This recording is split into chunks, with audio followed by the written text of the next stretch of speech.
Nonfiction. All of the works that we have looked at up to this point have been fiction, made up stories of some kind, either poems or plays or novels. This is different. Nonfiction is prose writing, but it is based in fact. It has to be real. It must mirror real events and real people, such as biography or history. In fact, real names are used. So everything that is accounted in nonfiction must be accountable to fact. So it's very different. And it's important on the test that you understand a couple of nonfiction writers. For example, Half a Life was written by Darren Strauss, and it is a story about how the author had an experience where he had the misfortune of hitting a girl on a bike and killing her. And so he wrote about this account, and it is all based in fact.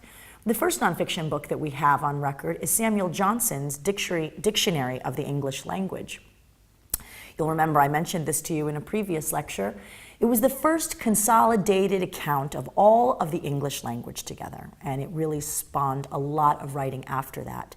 It was written in 1775, and it was the first book to create consistency in the written language. It held 44,000 entries, which seems small compared to the dictionaries of today.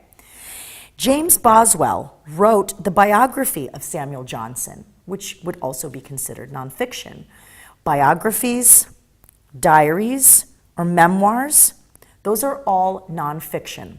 Samuel Pepys and John Evelyn were diarists and memoirists whose diaries have been preserved as much as their correspondence has been. Letters account for a lot of nonfiction, books that have consolidated letters between two people or just letters from one to the other in the form of an epistolary novel, but it would not be fiction, it would be nonfiction.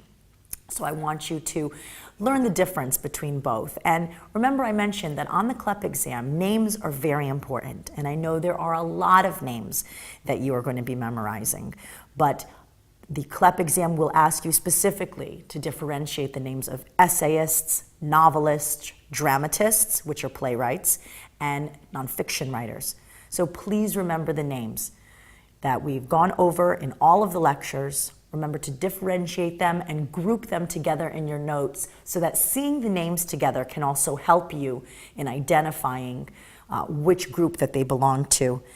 And remember to take all the notes and study them a lot. We've come to the end of all of this memorization before you write the essay. And so now is a good time to kind of look at what you have, start to group things together and group things by time period as we're going to come to the reading list next.